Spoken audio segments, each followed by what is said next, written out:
Ambassador Kelris stood on the bridge of his flagship, the Eternal Harmony, and watched the stars streak past. His 6 eyes gleamed with satisfaction. In all his years serving the Galactic Council, he had never failed a mission. Today would be no different. The humans were a new species. They had discovered faster-than-light travel only 50 years ago. 50 years! Most species took centuries to master such technology. The Council had been watching Earth carefully since then, and what they saw was concerning. These humans expanded quickly. Too quickly. They built colonies on 12 worlds already. They mined asteroids with aggressive efficiency. They sent probes everywhere. It was time to bring them under control. Ambassador, we are approaching the meeting coordinates, his navigation officer announced. The officer's tentacles tapped nervously on the console. The humans confirmed they will meet us there. Kelris nodded, his tall frame swaying slightly. The Zalathi were known as the finest diplomats in the galaxy. Their silver skin could shift colors to show emotion, a trait that made negotiations easier. Right now his skin showed confident blue. Have they sent any other messages? Kelris asked. No, sir. Only the coordinates in a single word. Acknowledged. Strange. Most new species babbled endlessly when meeting the Council. They asked questions. They showed excitement or fear. The humans just sent coordinates and went silent. Perhaps they understood their position. Perhaps they knew they had no choice but to accept the Council's terms. Behind him, military advisor Then growled softly. The reptilian Kruth was always suspicious. I don't like this silence, Ambassador. It feels wrong. Everything about humans feels wrong to you, Kelris replied with a dismissive gesture. Relax, old friend. What can they possibly do? Our fleet has 7 dreadnoughts. Each ship carries enough firepower to level a continent. The humans have nothing that compares to our strength. Then scales rippled with unease, but he said nothing more. The science officer, a thin Vexari with large black eyes, looked up from her station. Ambassador, I've been analyzing human communications. Something is unusual. What is it? Every transmission from human space is encrypted. Not just military channels, everything. Even civilian communications between their colonies use military-grade encryption. I cannot break it, Kelris shrugged. They are a paranoid species. They fought each other for thousands of years before reaching space. Old habits die slowly. Perhaps, the science officer said. She didn't sound convinced. But there's more. I'm detecting strange gravitational readings near their home system. Very faint, but definitely there. It's like something massive is disturbing space itself. Probably their industrial stations, Kelris said. They build everything big and crude. Inefficient creatures. The Eternal Harmony dropped out of FTL Drive. The meeting station appeared before them, a neutral platform built at the edge of human territory. The other 6 dreadnoughts of Kelris's fleet emerged from jump space around them. Each ship was 800 meters long, bristling with weapons. Plasma batteries glowed along their hulls. Mass drivers pointed outward like the spines of a great beast. Impressive, isn't it? Kelris said to Then. This is what the humans will face if they refuse our generous offer. Generous, Then muttered. Is that what we're calling it? Kelris ignored him. The terms were clear. Humanity would join the Galactic Council as a junior member. They would have limited voting rights. They would pay taxes to the Council. They would accept restrictions on their military and their expansion. Most importantly, they would follow Council law in all things. If they refused, they would face economic isolation. No trade with Council worlds. No access to Council technology, no allies. Alone in a hostile galaxy, no species had ever refused. Sir, I'm detecting a ship, the sensor officer called out. Human vessel approaching. On the view screen, a ship appeared. It was small compared to the dreadnoughts, maybe 300 meters long. The design was angular and simple. The hull showed signs of use but was well maintained. Weapons were visible but not excessive. One medium-sized cruiser, is that all? Kelris asked, disappointed. One ship? Sensors confirm it's their only vessel in range, sir. Kelris felt his skin shift to amused green. The humans sent one small cruiser to meet 7 dreadnoughts. They really didn't understand the situation at all. The ship is hailing us, sir. They identify as the Tux Prague. Put them through.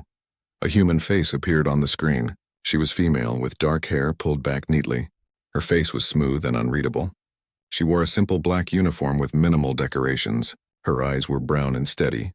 Ambassador Kelris, she said in perfect galactic common. Her accent was strange but understandable. I am Ambassador Elena Vasquez, representing the Terran United Government. Thank you for accepting this meeting. The pleasure is mine, Ambassador Vasquez, Kelris replied, his skin showing friendly yellow. Shall we proceed to the station? Yes, my team is ready. The transmission ended. She seems calm, the science officer observed. Too calm, Kelris thought. But then again, humans were good at hiding their emotions. Their faces barely moved compared to most species. Perhaps she was terrified inside and simply didn't show it. Prepare the diplomatic delegation, Kelris ordered. We'll make this quick and simple. By tomorrow, humanity will be part of the council. On our terms. As he left the bridge, then watched the human cruiser on the view screen. Something bothered him about this whole situation. The silence. The encryption. The single ship. The calm ambassador. It felt like a trap. But a trap required bait, and the humans had nothing the council wanted. They had no leverage, no power, no allies. They were alone. Den's warrior instincts screamed at him, but he had no logical reason for his unease. He pushed the feeling down and followed Kelris to the shuttle bay. The meeting would proceed as planned. What could possibly go wrong? The diplomatic station was small but well designed. Neutral gray walls. Basic furniture that could accommodate most species. Air mixture set to universal standard. The meeting room had a large oval table with chairs of various sizes. Ambassador Kelris arrived first with his delegation. He chose the head of the table naturally, as befitted his position. The other council observers connected via hologram around the room. Representatives from 15 species watched with interest. This was an important moment. A new species joining the council always was. The door opened. Ambassador Elena Vasquez entered with 4 security guards. Kelris studied them carefully. Humans were shorter than Zalathi, taller than Vexari. Average, really. Their skin was various shades of brown and pink, fragile-looking. No scales, no carapace, no natural armor. Hair grew from their heads in different colors. They wore simple black uniforms with minimal equipment. Elena herself was unremarkable by galactic standards. She moved with quiet confidence, her brown eyes taking in everything without obvious concern. She carried no visible weapons. Her guards wore sidearms, but nothing intimidating. Ambassador Kelris, she said, extending her hand. Kelris knew this gesture. Humans grasped hands as a greeting. He took her hand with 2 of his forearms. Her grip was firm but not aggressive. Her skin felt warm and soft. Please sit, Kelris said, gesturing to the opposite end of the table. Elena sat. Her guards positioned themselves behind her. The mood was formal but polite. Shall we begin? Kelris asked. He didn't wait for an answer. The Galactic Council has observed humanity's expansion with great interest. You have achieved much in a short time. However, this rapid expansion concerns us. The galaxy has rules, order. Without order, there is chaos. Elena listened without interrupting. Her face showed nothing. Kelris continued. The Council offers humanity membership. You would join as a junior member, of course. In time, perhaps 50 to 100 years, you might achieve full status. Until then, certain restrictions would apply. He activated a holographic display. Text appeared in multiple languages, including English. You would limit your military to defensive forces only. No dreadnought-class vessels. No planet-cracking weapons. Your expansion would slow to acceptable rates. You would pay a membership fee based on your economy. Most importantly, you would follow all council laws and regulations. The room was quiet. Elena's guards showed no reaction. The holographic observers waited. And if we refuse? Elena asked. Her voice was calm, almost casual. Kelris's skin shifted to serious purple. Then humanity would face difficulties. No council species would trade with you. You would have no allies. No access to our markets, our technology, our knowledge. The galaxy is vast and dangerous, Ambassador. Alone, your species would struggle. I see. Elena leaned back in her chair. She looked thoughtful. And these terms are non-negotiable? The council is firm but fair, Kelris said. These terms apply to all new members. Every species before you has accepted them. Interesting. Elena's fingers drummed once on the table. You said we would limit our military. What exactly does that mean? No vessels larger than 500 meters. No weapons of mass destruction. No offensive fleets. Defense only. And you would enforce this how? Kelris felt a flicker of annoyance. Most species didn't ask these questions. They simply accepted. The Council has enforcement mechanisms, inspections, monitoring, economic pressure if needed. Military action? Elena asked. Only as a last resort, but yes, if a species violates Council law, action is taken. Elena nodded slowly. She glanced at one of her guards, a tall man with graying hair and cold blue eyes. He whispered something to her. She listened, then turned back to Kelris. Ambassador, may I be direct? Of course. Your terms sound less like membership and more like subjugation. The room temperature seemed to drop. Several holographic observers shifted uncomfortably. Then standing behind Kelris growled softly. Kelris kept his voice diplomatic. Strong words, Ambassador. The Council seeks unity and peace. These terms ensure that peace. By controlling new species. By limiting their growth. By making them dependent. Elena's voice remained calm, but her words cut like blades. You're not offering partnership. You're offering submission with pretty words. Ambassador Vasquez, I understand emotions run high during first contact, Kelris said. But consider your position. Humanity is alone. You have no allies. Your technology, while impressive, is crude compared to ours. You cannot stand against the Council, can't we? Elena asked. Something in her tone made Then's scales stand on end.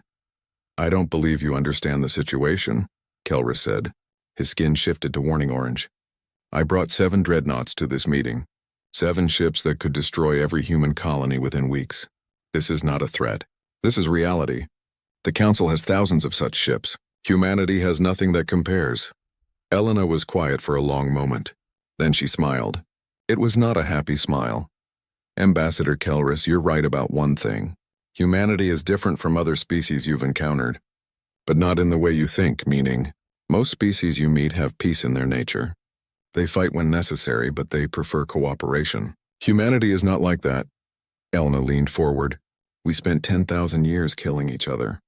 We invented thousands of ways to destroy ourselves. Nuclear weapons, biological warfare, chemical agents. We burned our own cities. We poisoned our own land. We nearly ended our species 12 times. The observers listened in shocked silence. When we finally reached the stars, Elena continued, we didn't forget those lessons. We didn't become peaceful. We just pointed our weapons outward instead of inward. We prepared for threats we hoped didn't exist. This is meant to frighten me, Kelris asked. You admit you are violent and dangerous. This only proves the Council is right to control you. Control us? Elena shook her head. Ambassador, you can't control humanity. You can only choose how you interact with us, as equals, or as enemies. There is no middle ground. You have no leverage, Kelris said, his patience wearing thin. 1 cruiser against 7 dreadnoughts. Your entire fleet against the Council's thousands. You cannot win. I need 48 hours to consult with my government, Elena said, standing. Then I'll give you our answer. 48 hours? Kelris stood as well. Most species decide immediately. We're not most species. Elena nodded politely. Thank you for your time, Ambassador. She left with her guards. The door closed behind them, then approached Kelris. Something is very wrong here. She's bluffing, Kelris said, trying to seem strong. Humans have pride. They'll accept our terms after they realize they have no choice. But as he watched the prog through the station's viewports, he saw something that bothered him. The human cruiser sent a single tight beam transmission toward Earth. His intelligence officers tried to intercept it. They failed. The encryption was unbreakable. What were the humans saying to their homeworld? And why did Elena seem so confident? Kelris pushed the thoughts away. In 48 hours, this would all be over. Humanity would join the Council. Everything would proceed as planned. He had no reason to worry, no reason at all. 36 hours passed slowly. Ambassador Kelris spent most of that time in his quarters, reviewing reports and preparing for humanity's inevitable acceptance. The terms were reasonable. Every logical species understood that cooperation was better than isolation. Humanity would be no different. But doubts crept in. Elena's confidence bothered him. Her words about humanity's violent history bothered him more. No species bragged about their capacity for destruction. Most were ashamed of their wars and conflicts. Yet Elena spoke of human violence with something almost like pride. Kelris stood at his viewport, watching the diplomatic station. The prog remained docked, quiet and still.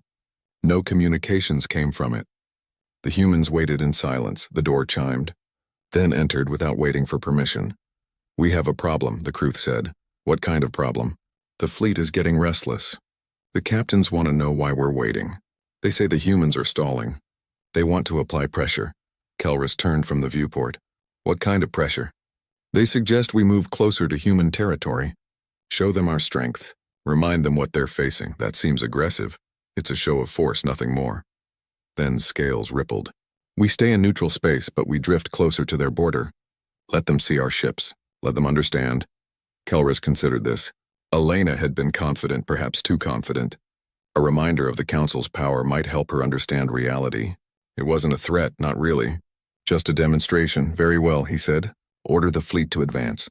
But stay in neutral space. I don't want any incidents," then nodded and left. 2 hours later, the fleet moved. 7 massive dreadnoughts activated their engines and glided forward. They positioned themselves in a defensive formation. Weapons powered down but visible. The message was clear. We are here, we are strong, and we are watching. On the Prague, alarms suddenly screamed. Elena rushed to the bridge. Her security chief, Commander David Torres, was already there, studying the tactical display. "What's happening?" she asked. "The alien fleet is moving," Torres said. His voice was tight with tension. "They're advancing toward our exclusion zone." Elena watched the display. 7 massive ships, each bristling with weapons, moving deliberately toward the invisible line that marked human space. They were still in neutral territory, but barely. "Have they crossed the boundary?" Elena asked. "Not yet, but they're getting close." "Too close." Elena's jaw tightened. "Hail the Eternal Harmony." Kelris appeared on screen moments later. His silver skin showed pleased yellow. "Ambassador Vasquez, I trust you've noticed our fleet's new position." "I have," Elena said coldly. "What are you doing, Ambassador?" "Merely adjusting our formation. We remain in neutral space, of course. But I thought a visual reminder of the Council's strength might help your government make its decision." "This is intimidation." "This is reality," Kelris replied. "You have 6 hours remaining before your deadline. I suggest you use them wisely." The transmission ended. Torres looked at Elena. "Orders?" Elena stared at the tactical display. The 7 alien ships hung at the edge of human space like predators circling prey. They thought they were in control. They thought humanity had no options. They were wrong. "Send the signal," Elena said quietly. Torres hesitated. "Are you sure?"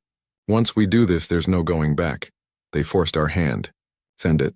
Torres activated the emergency beacon. A single coded transmission shot toward Earth at faster than light speed. It contained 3 words: "Deploy the Titan." On the Eternal Harmony, Kelris felt satisfied. The humans would surely respond now. They would see his ships and understand their weakness. By morning, they would accept the Council's terms. He was discussing dinner plans with his chef when his tactical officer shouted, "Sir, gravitational anomaly detected." Kelris rushed to the bridge. "Where?" "Bearing 187 Mark IV distance." It's hard to get a reading. The distortion is massive. On the view screen, space itself seemed wrong. Reality rippled like water. Stars bent around an invisible point. The sensors screamed with conflicting data. "What is that?" Kelris demanded. "Unknown, sir. I've never seen anything like it. It's like space is tearing open." On the Prague, alarms changed from warning to confirmation. Torres checked his readings twice, then smiled. "She's here," he said. Elena nodded. "Good. Let's see how confident Ambassador Kelris feels now." The gravitational distortion grew stronger. Every ship within a light minute felt it. Hulls groaned. Instruments flickered. Even experienced crews felt their stomachs drop as gravity itself seemed to twist. Then space tore. Not a jump point. Not a wormhole. Something else entirely. A wound in reality that pulsed with impossible energy. From that wound emerged the Tux Olympus Mons. Kelris stared at the view screen and felt his skin go white with shock. His mind refused to process what he was seeing. It couldn't be real. It couldn't exist. The ship was 15 kilometers long. 15 kilometers. It wasn't a ship. It was a floating city, a mobile station, a weapon of apocalyptic scale. The hull was dark gray, covered in angular armor plating. Towers rose from its surface like the spires of a cathedral. Massive engines glowed with blue fire at the stern, and weapons. So many weapons, rail cannons larger than his entire flagship. Missile silos that could hold thousands of warheads. Energy weapons that pulsed with barely contained power. Point defense turrets covered every surface like the spines of a sea creature. Sensor readings. Kelris croaked. His tactical officer's voice shook. Sir. The mass. It's registering as. This can't be right. Tell me. The ship mass is more than all 7 of our dreadnoughts combined. Its energy signature is equivalent to a small star. I'm counting. I can't count all the weapons. There are too many. Sir, this thing could destroy a fleet by itself.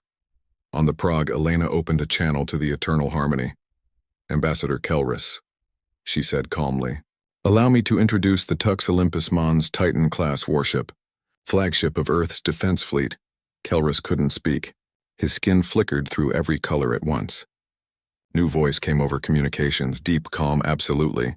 Cold, this is Admiral Chen Zhao of the Terran United Command Ship Olympus Mons with all. Vessels will power down weapons and hold position. Any aggressive action will be met with immediate response.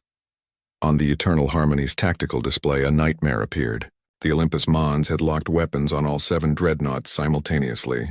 Not just weapons. Hundreds of them. Targeting solutions so precise that each ship had dozens of rail cannons, missiles, and energy beams trained on critical systems. Sir, the tactical officer whispered. They're targeting our engines, our weapons, our bridges. All at once. I don't understand how they're tracking all of us simultaneously. Then's voice was barely audible. How? How did they build this? Elena's face appeared on every screen in Kelris's fleet. You asked what leverage humanity has, she said. This is our leverage. This is what we built while you thought we were primitive, while you dismissed us as crude and inefficient. Kelris finally found his voice. This is impossible. No species builds weapons like this. Humanity does, Elena replied. We've been building weapons since we learned to sharpen stones. We've been killing each other since we lived in caves. When we reached the stars, we didn't forget how to fight. We just got better at it. Admiral Chen's hologram appeared beside Elena. He was older, scarred, his face showing years of war. He wore armor, not a dress uniform. This was a soldier, not a politician. Ambassador Kelris, Chen said. My ship is waiting for orders. I strongly recommend you withdraw your fleet. Now. Kelris looked at his tactical display. 7 dreadnoughts that had seemed so powerful an hour ago now looked like toys compared to the monster floating before them. Stand down, he whispered. Sir, his weapons officer asked. Stand down. Power down all weapons. Reverse engines. Get us away from human space. The fleet began to withdraw. Elena watched them go. Torres stood beside her. That went well, he said. It's not over yet, Elena replied. Now comes the hard part. What's that? Making them understand that this isn't a threat. It's just the beginning. The Olympus Mons hung in space like a sword over the galaxy's throat. Its presence changed everything. The diplomatic station, which had seemed so neutral and safe before, now felt like a killing ground. The Council's 7 dreadnoughts had retreated to a safe distance, but they hadn't left. Not yet.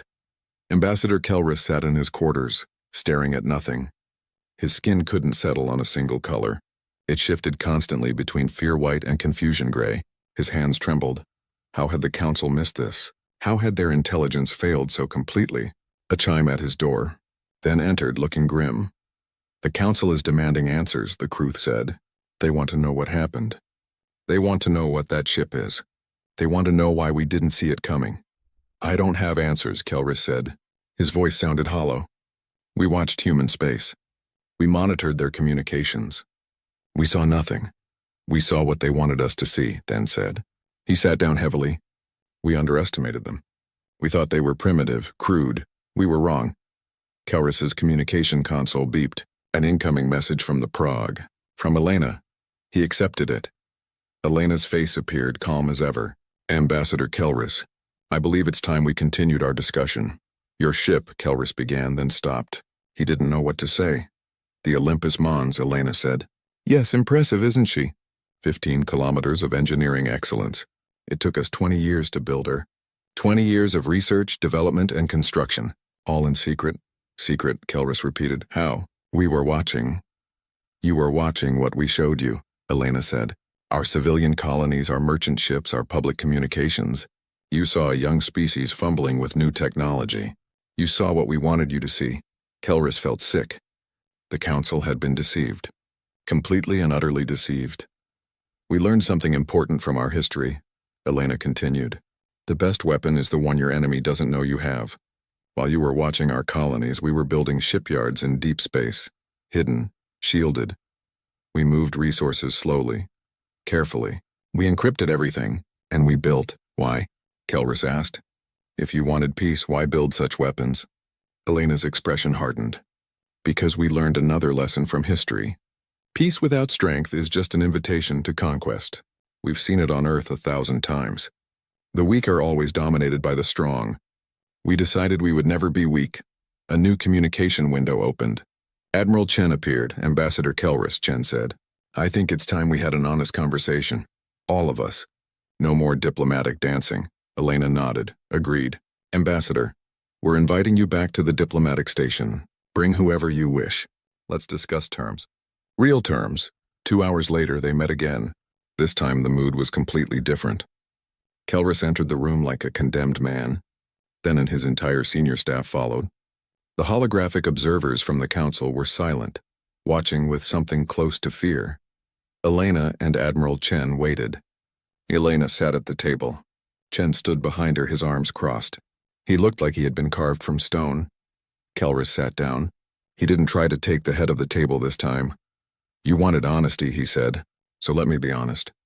That ship terrifies me. It terrifies everyone in my fleet. It terrifies the council. We have never seen anything like it.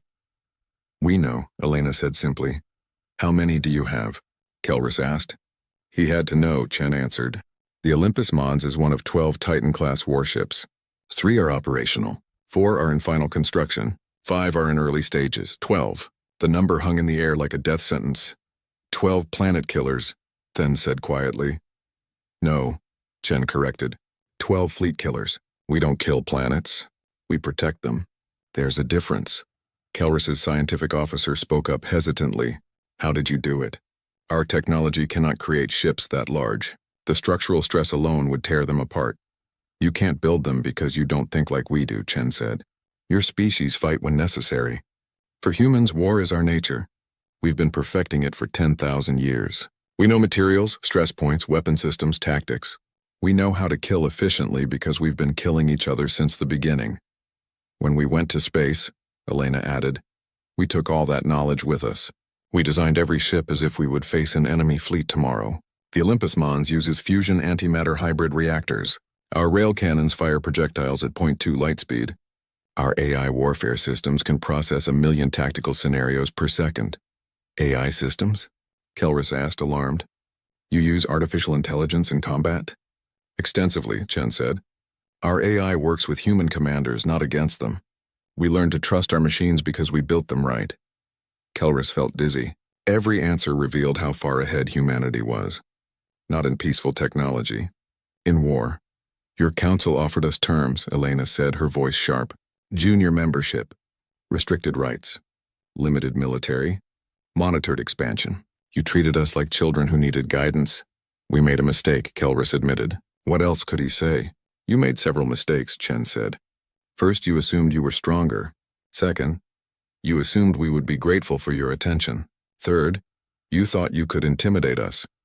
But the biggest mistake, Elena continued, was thinking humanity would ever accept subjugation. We didn't climb to the top of our food chain by submitting. We didn't conquer our planet by being meek. We didn't reach the stars by asking permission. The room was silent. Kelris took a breath. What do you want? Full membership in the Galactic Council, Elena said. Equal status. Equal votes. Equal rights. No restrictions on our military.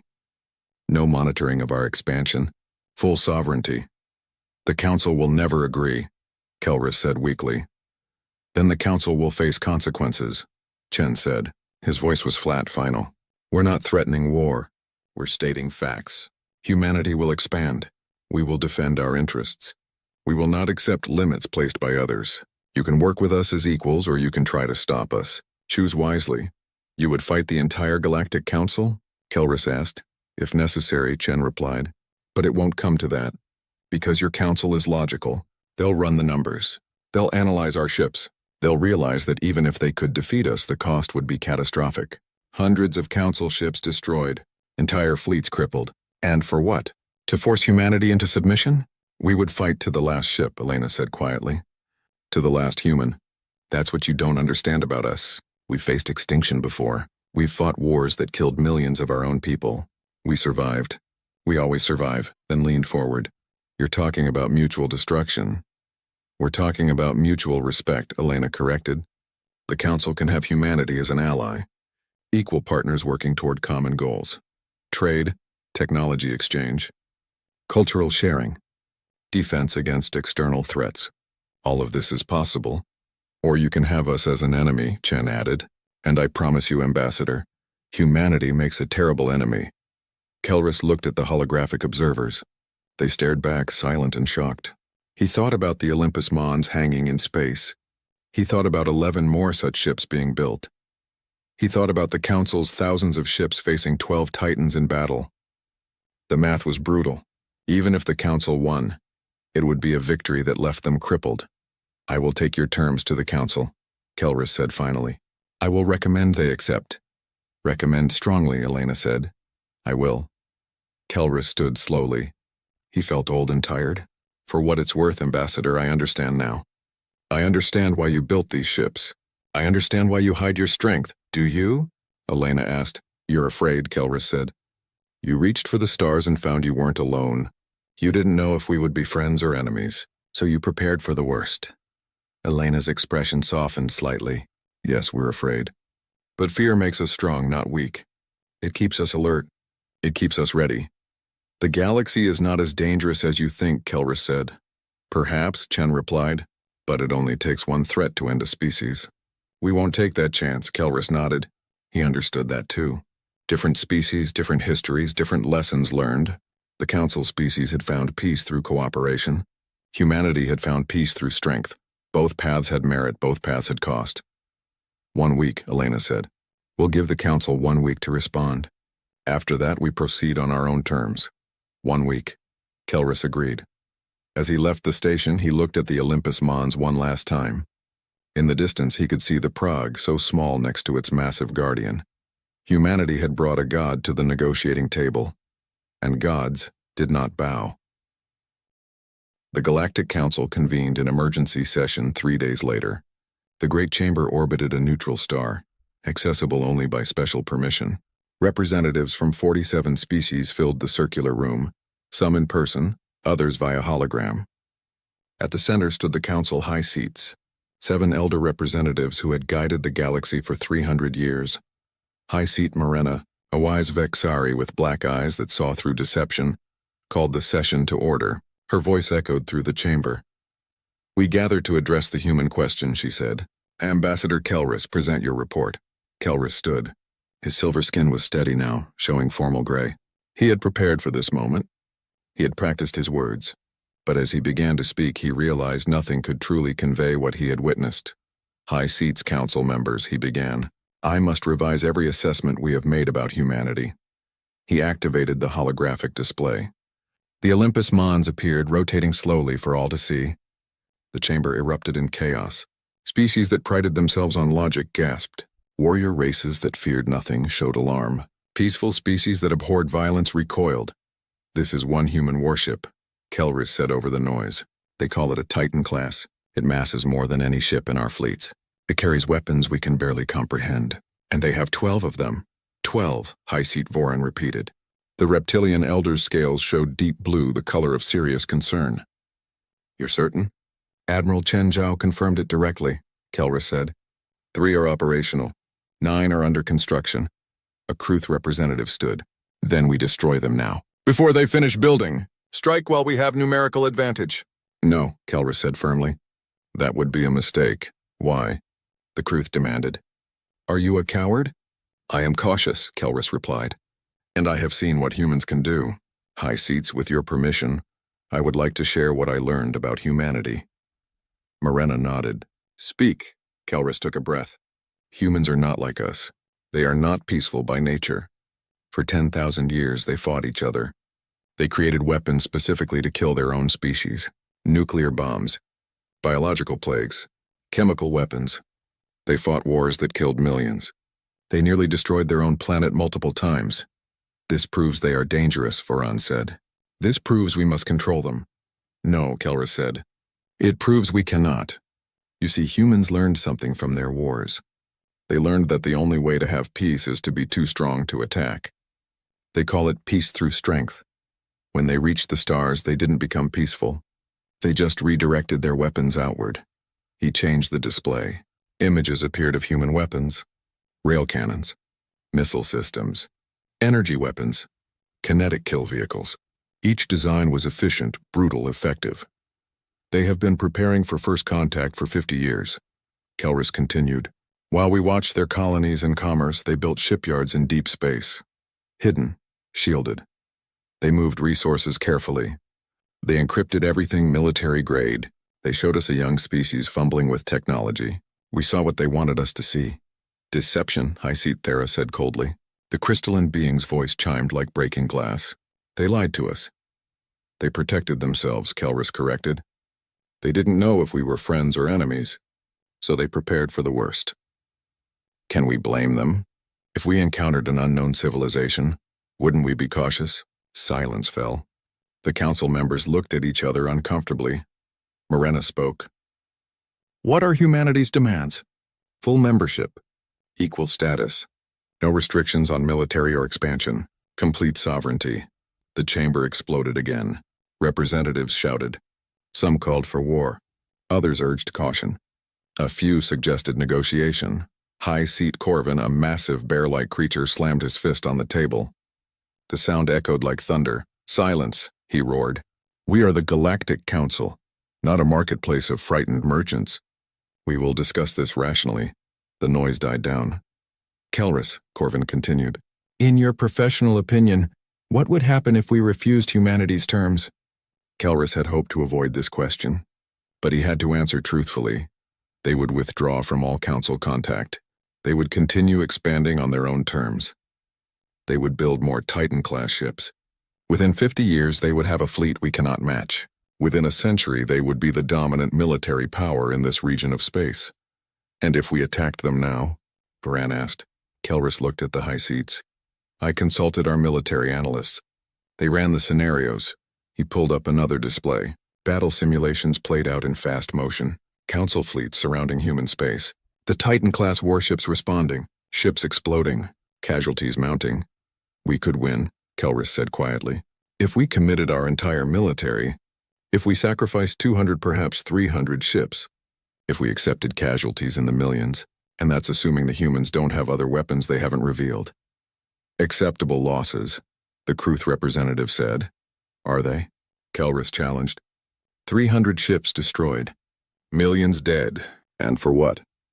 To force humanity into submission? To prove we are stronger? What happens after? Do we occupy their worlds? Do we monitor them forever? Do we make enemies of a species that would rather die than submit? Elena Vasquez's voice suddenly filled the chamber. The council members jumped. She hadn't been invited. How was she here? Apologies for the interruption, Elena said, her hologram appearing at the center of the room. Your security is excellent, but not perfect. I hope you don't mind if humanity addresses the council directly. This is unprecedented, Morena said. But she didn't cut the transmission. You have 5 minutes, Ambassador Vasquez. I'll need less, Elena said. Admiral Chen appeared beside her. The council is debating whether to accept our terms or attack us. Allow me to make your decision easier, she gestured. The display changed. Images of human space appeared. But now they could see what had been hidden before. Shipyards, hundreds of them. Some building Titan-class warships, others constructing smaller vessels. Thousands of ships under construction. This is our industrial capacity, Elena said. We've been building for 50 years. We didn't just create 12 Titans. We created an entire war economy. These shipyards can produce vessels faster than you can destroy them. Chen spoke next.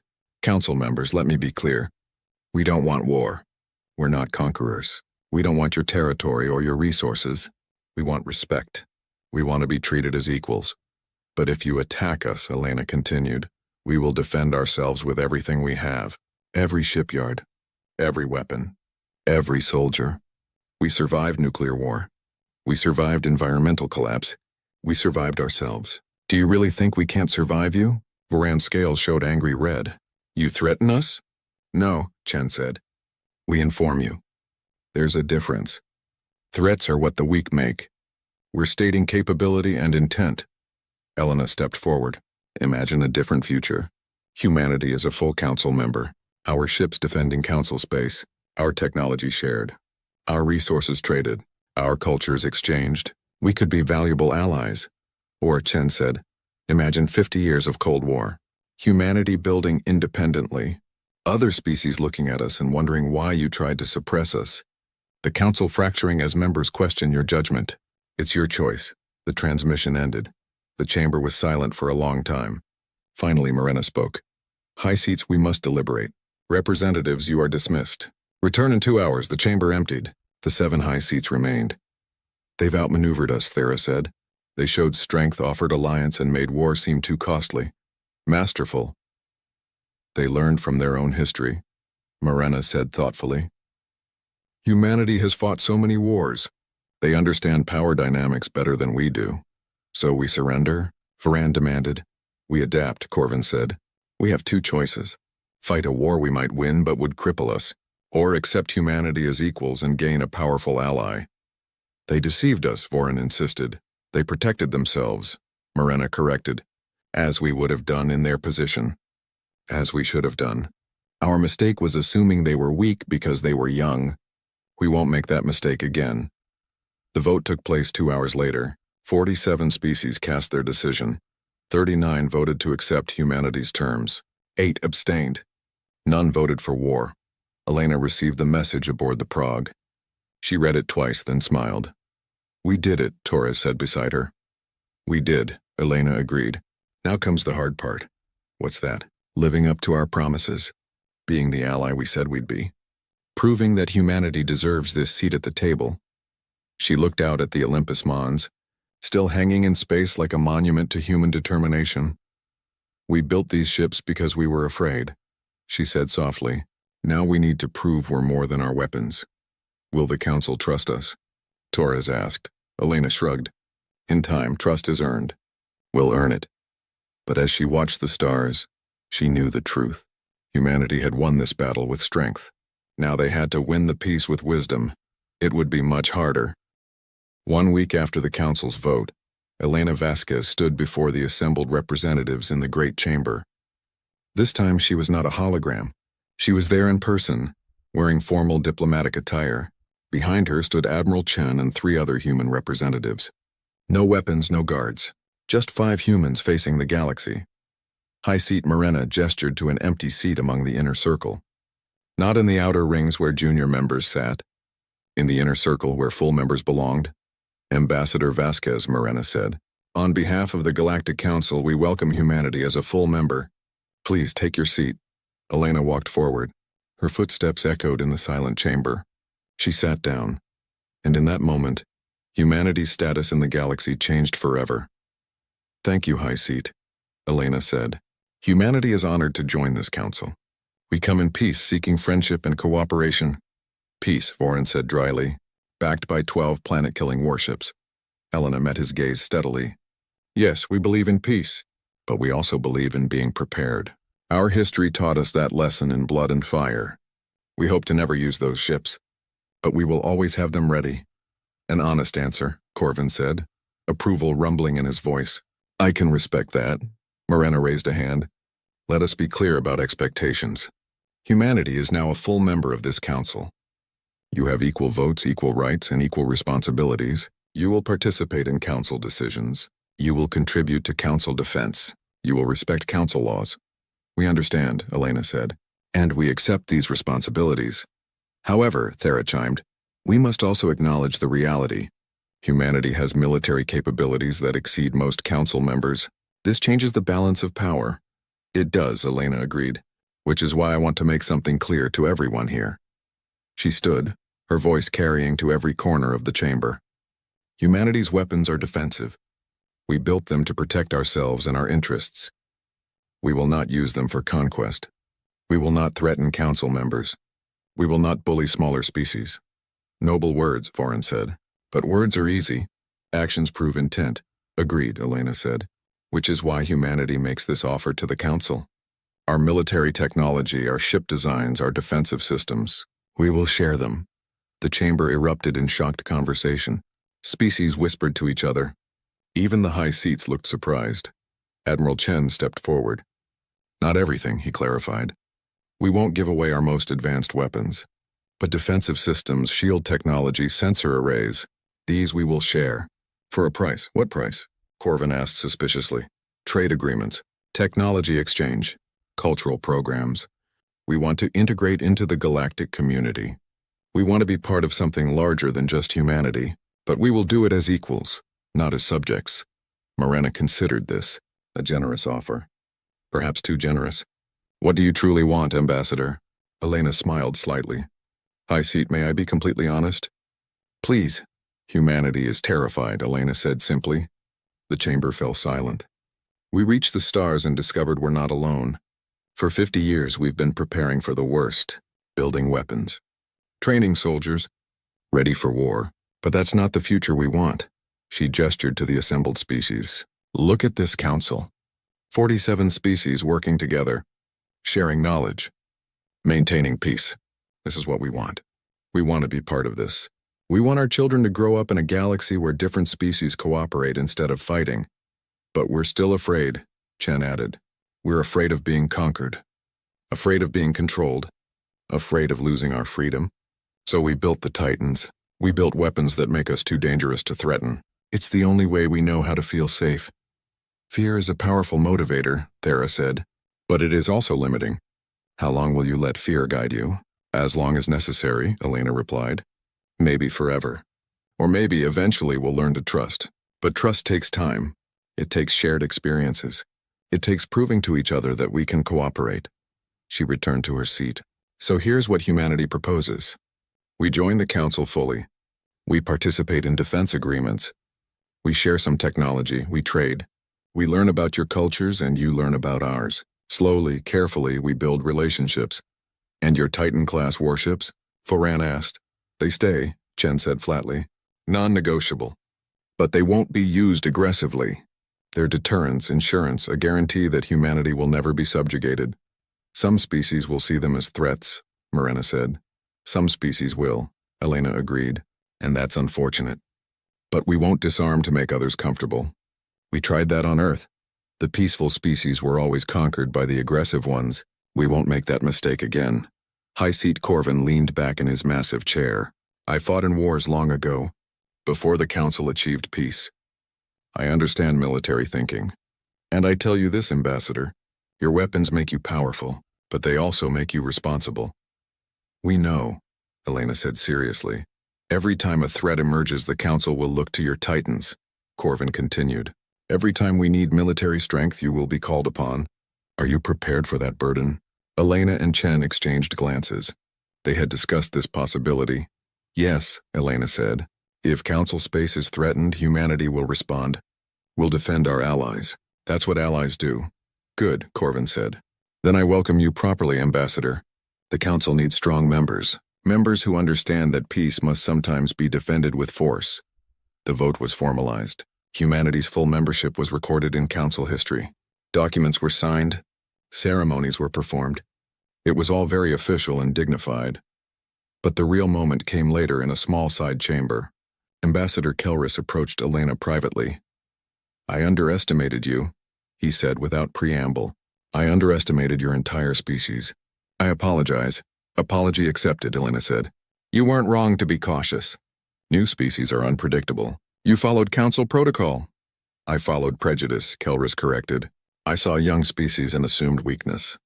I thought humanity would be easy to manage. I was wrong. You were, Elena agreed. But you learned. That's what matters. Kelris's skin showed thoughtful violet. May I ask you something personal? Of course. Are humans truly as violent as you claim? Or was that exaggeration to intimidate us? Elena was quiet for a moment. It's not exaggeration. Humanity has fought thousands of wars. We've killed millions of our own people.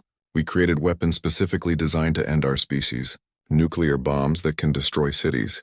Plagues that spread in hours. Chemicals that poison entire regions. Why? Kelris asked. Why would any species do that to itself? Because we're tribal, Elena said. We form groups. and we fight other groups. It's in our nature. For most of our history, we were divided, nation against nation, religion against religion, ideology against ideology. We're only recently unified, and even now tensions exist. How did you achieve unity? Elena smiled sadly. We found something more frightening than each other. The universe. When we reached the stars and realized we were alone, truly alone, it changed us. Suddenly, our tribal conflicts seemed small. We were all humans facing an infinite cosmos. It brought us together. And if you find you're not alone? Kelrus asked. If you find other species, some hostile? What then? Then humanity will fight, Elena said simply. But we'll fight together. And we'll fight smart. We've had 10,000 years of practice. Kelrus nodded slowly. I think I understand now. Humanity didn't become peaceful. You just redirected your aggression outward. Exactly, Elena said. We're still the same species that fought world wars. We just have bigger weapons and more dangerous enemies. Or we did until we met you. And now? Now we hope you're friends, not enemies. We hope the Council becomes the family we never had. We hope to build something better than what we left behind on Earth. Elena's expression softened. We're tired of fighting, Ambassador. We really are. But we'll never stop being ready to fight. That's the contradiction of humanity. Kelrus extended his hand in the human gesture. Elena shook it. Then let us be friends, Kelrus said. And let your weapons remain quiet. That's all we want, Elena replied. 3 months later, the Olympus Mons returned to Earth orbit. Admiral Chen stood on the observation deck, watching his home planet slowly rotate below. Blue oceans, green continents, white clouds. So small, so fragile, so precious, Admiral, his communication officer called. New orders from Earth Command. What are they? The Council has requested a joint defense patrol. Pirates have been raiding in the Outer Rim. They're asking if the Olympus Mons can assist. Chen smiled. Their first mission as Council members. Not conquest. Not intimidation, protection, defense, cooperation. Tell them yes, he said. Plot a course. We'll show them what humanity can do. As the massive warship prepared to jump, Chen thought about the future. Humanity had won their seat at the table. They had proven their strength. Now came the harder task. Proving their wisdom, proving they were more than weapons, but he was confident. Humanity had survived worse than diplomacy. They would learn. They would adapt. They always did. In the construction yards around Earth, 11 more Titan-class warships continued their slow assembly. Weapons of last resort. Insurance against the unknown. Humanity's promise to itself that they would never be helpless again. Captain Lee Tae-ho stared at the massive structure floating in the darkness of space. It was unlike anything he had ever seen. The metal was black as night, but it seemed to shimmer with its own light. Strange symbols covered its surface, glowing softly like dying stars. Captain, we should not be here, said his second officer, Park Woo-bin. The young engineer kept looking at his instruments with worry. The Federation warned all ships to stay away from the void sector. Tae-ho nodded, but did not turn around. His ship, the Eternal Dawn, was small compared to the ancient structure before them. They had been exploring the outer edges of human space when their sensors picked up this massive object. It was bigger than most space stations, but it was clearly very old. Dr. Kim, what do you see? Tae-ho asked into his communication device. Dr. Kim So-jin was in the observation deck with her research equipment. She had been studying the structure for the past hour. Her voice came through the speakers filled with excitement and confusion. Captain, this is impossible, she said. The metal is older than any known civilization. But the symbols, they look familiar somehow. So-jin was the best scientist they had. She studied old civilizations and their languages. If anyone could understand what they were looking at, it would be her. How familiar? Tae-ho asked. I need to get closer. Can we dock with it? Woo-bin shook his head quickly. Captain, our orders were clear. We are supposed to map this sector and return home. We are not supposed to investigate unknown structures. Tae-ho knew Woo-bin was right. The Galactic Federation had been very clear about this area of space.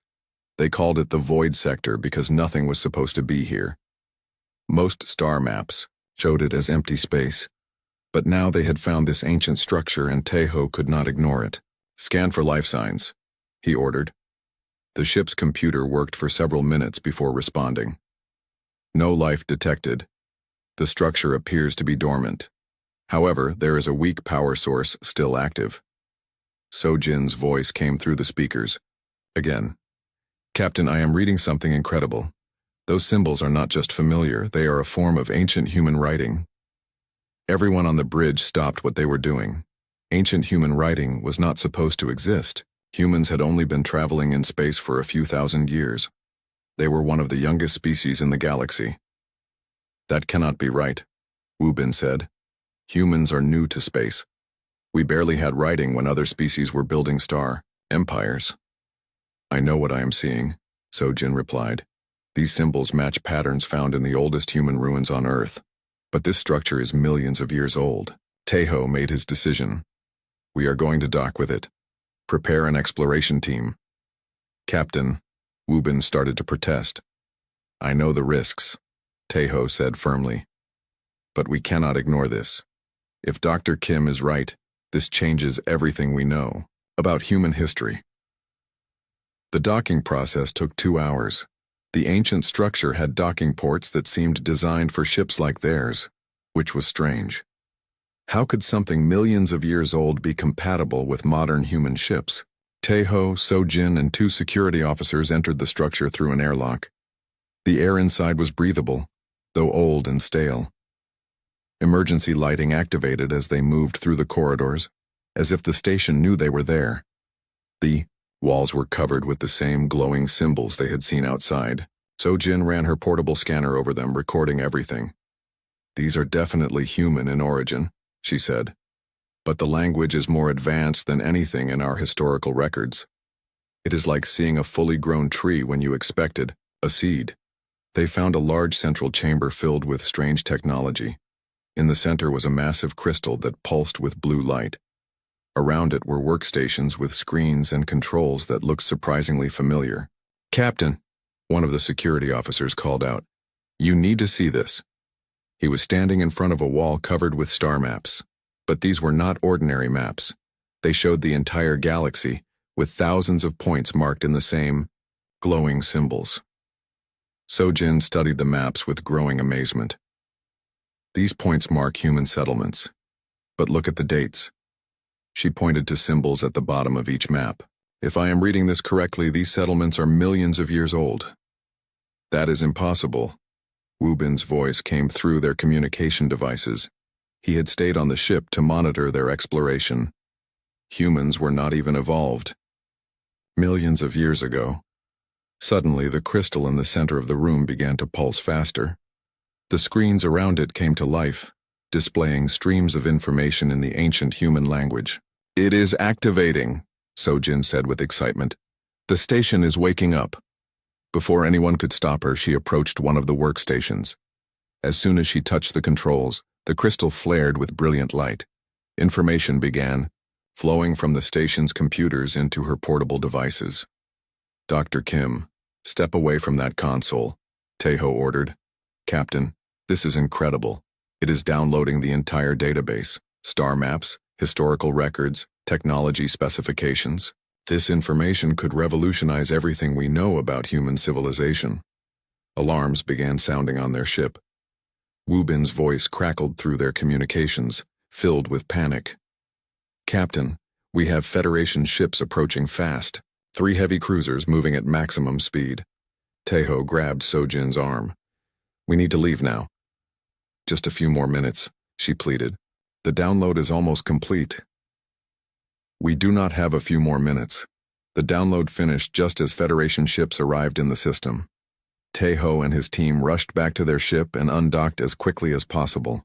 The ancient structure went dark again, as if it had never been active. Human vessel, you are in violation of Federation space law, came a voice over the communication system. You will surrender immediately and submit to boarding. Taeho looked at his crew. The eternal dawn was fast, but not fast enough to outrun 3 Federation cruisers. However, they had something the Federation did not expect. Wubin, remember those modifications you wanted to make to our engines? Taeho asked. The ones you said were too dangerous? Wubin replied with a slight smile.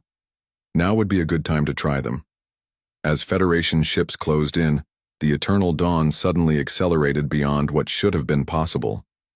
They escaped into hyperspace just as the Federation ships opened fire. Later, safely in hyperspace, the crew gathered to examine what Sojin had discovered. The information from the ancient station was vast and detailed. It showed human settlements throughout the galaxy, dating back millions of years, advanced technology, massive space stations, and star maps that covered the entire known galaxy and beyond. According to this data, Sojin explained, humans were not just present in the galaxy millions of years ago. They were the dominant species. These records show human settlements on thousands of worlds, including many that are now home to other species. But what happened to them? Asked Wubin. If humans were so advanced, why are we now considered a minor species on the edge of the galaxy? Sojin looked through more of the data before answering. I do not know yet. But there are references to something called the Great Sleep. It seems like humanity voluntarily went dormant for some reason. Tejo stared at the star maps displayed on their screens. Each glowing point represented a world that had once been human. Now most of those worlds belong to other species who claim to have evolved there naturally. Send a message to all human colonies, he ordered. Tell them what we found. Humanity has a history that was taken from us. It is time we learned the truth about who we really are. As the Eternal Dawn continued through hyperspace, carrying the most important discovery in human history, none of them realized that their actions had set in motion events that would change the galaxy forever. The ancient database had not just been downloaded. It had sent activation signals to thousands of dormant human installations across the galaxy. After millions of years of silence, humanity's true legacy was beginning to awaken. Admiral Yoon Dong-wook did not believe in fairy tales. He had commanded human fleets for 30 years, fighting to protect human colonies from raiders and hostile aliens. When reports came in about ancient human civilizations and awakening space stations, he dismissed them as nonsense. Sir, we have confirmation from 17 different colonies, reported his aide, Lieutenant Commander Park Jin-woo. Strange structures are activating across human space. Some are underwater, others buried deep underground. Dong-wook looked at the reports on his desk with suspicion. Probably old Federation installations. They want us to waste time chasing ghosts while they prepare some new restriction on human expansion. Admiral, with respect, Dr. Bai Jiwan has analyzed the genetic samples sent by Captain Lee's team. Her findings are unusual. Dr. Bai Jiwan was the fleet's lead geneticist. She had studied human biology for most of her career and was not given to wild theories. If she thought something was important, Dong-wook would at least listen. Send her in, he said. Dr. Bai entered the Admiral's office carrying a datapad and looking troubled. She was a small woman with graying hair, but her eyes were sharp with intelligence. Admiral, I have been studying the genetic information recovered from the ancient station. I have also compared it with samples from current human populations across the galaxy. And our genetics are not natural. Human DNA contains sequences that appear to have been deliberately modified. Large sections of our genetic code are locked or dormant. It is as if someone wanted to limit our capabilities. Dong-wook frowned. That makes no sense. Why would anyone want to make humans weaker? I do not know, but there is more. The genetic markers suggest these modifications were made very recently in evolutionary terms, perhaps 50,000 years ago. Before that, according to the patterns I am seeing, humans were very different. Before Dong-wook could respond, alarms began sounding throughout the ship. His communication officer's voice came over the speakers. Admiral, we have multiple reports of structure activations throughout the sector. These are not small installations. Some of them are the size of moons. Dong-wook and Dr. Bai rushed to the bridge. On the main screen, they could see feeds from various human colonies. On New Seoul, a massive structure had risen from the ocean floor. It was bigger than their capital city and covered in the same glowing symbols Captain Lee had reported. Sir, we are receiving similar reports from 43 colonies, the communication officer reported. The structures appear to be scanning human populations and then going active. Scanning for what? Unknown, sir. but the Federation is mobilizing every ship they have. Intelligence reports suggest they are declaring a galaxy-wide emergency. On the planet Busan Prime, colonists watched in amazement as ancient towers emerged from mountains that had stood unchanged for thousands of years. The towers reached into the sky, their surfaces alive with flowing patterns of light. Settler O. Minsik had lived on Busan Prime his entire life. His family had been among the first colonists, and he knew every mountain and valley, yet these towers had been hidden beneath the surface all this time. "Daddy, what are those?" asked his daughter, pointing at the towers. Minsik did not know what to tell her. According to the reports spreading through the colony, these structures were somehow connected to ancient humans. But Minsik's ancestors had been simple farmers from Earth. How could they have built something like this? As he watched, the towers began to emit a low humming sound. The sound seemed to go right through him, and for a moment Minsik felt something strange. It was like remembering a dream he had forgotten, or hearing a song from his childhood that he thought was lost forever. Back on Admiral Dongwook's flagship, more reports were coming in. The Federation had closed all borders to human space and was demanding that all human ships return to their home ports immediately. "Admiral," Dr. Bay said quietly, "I have been analyzing the energy signatures from these activated structures. They are not just buildings or space stations. They are machines of some kind, and they are all connected." "Connected how?" "Quantum communication networks that span the entire galaxy. These structures are talking to each other faster than light speed. They are sharing information and coordinating their activities."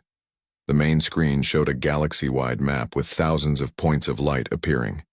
Each point represented an awakening structure. They were not just in human space. They were everywhere, including worlds now controlled by other species. "Sir, incoming transmission from the Galactic Federation Council," the communication officer announced. The screen changed to show Chancellor Vex 9, the insectoid leader of the Federation. His compound eyes reflected no emotion, but his voice carried barely controlled panic. "Admiral Dongwook, by order of the Federation Council, all human military vessels will return to designated ports immediately. Any human ship found outside colonial boundaries will be destroyed without warning." "Chancellor, what is the meaning of this? We are operating within our treaty rights. Your species has activated illegal technology that threatens galactic security. These ancient installations must be shut down immediately." "We did not activate anything. These structures turned on by themselves." "That is irrelevant. You will comply with Federation orders or face the consequences." The transmission ended abruptly. Dongwook looked around his bridge at his officers. They all knew what this meant. The Federation was preparing for war. On the research ship Eternal Dawn, Dr. Kim So-jin was still analyzing the data they had recovered. She had made a discovery that changed everything. "Captain Lee, you need to see this," she called excitedly. Taeho joined her at her workstation. The screen showed star charts and geological surveys of various planets throughout the galaxy. "I have been comparing the Federation's official records of planetary evolution with the data from the ancient database," So-jin explained. "According to Federation science, the various alien species evolved naturally on their homeworlds over millions of years. That is what we have always been taught. But it is not true. The ancient human records tell a different story. These species did not evolve naturally. They were uplifted. Uplifted, advanced artificially, accelerated evolution guided by an outside intelligence. And according to these records, that outside intelligence was humanity." So Jin showed him genetic analysis charts comparing various galactic species. The patterns were clear once you knew what to look for. "Humans did not just dominate the galaxy millions of years ago," she continued. "They created the other intelligent species. The Federation races are humanity's children, evolved and uplifted from primitive animals." Taeho stared at the data in shock. If this is true, then everything we know about galactic history is a lie. It gets worse. The records indicate that these uplifted species were created to serve as caretakers while humanity entered something called the Great Sleep. They were supposed to maintain galactic civilization until humans awakened. But instead, they took control and erased all evidence of their creators. Exactly. And now that human installations are awakening, they are terrified that their crime will be exposed. Across the galaxy, similar realizations were occurring as more human scientists gained access to the spreading database. On the research station Hope's End, Dr. Limnari was discovering records of the original uplift programs. Each Federation species had been carefully designed and educated by their human creators. The proud Valdorian Empire, with their claims of 50-million-year-old civilization, had actually been uplifted from simple pack hunters only 12 million years ago.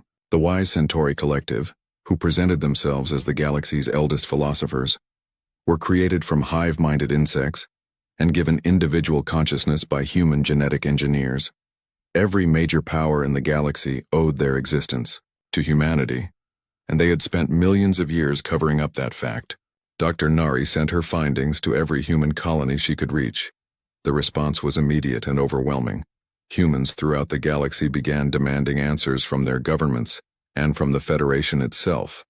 But the Federation was not interested in answers.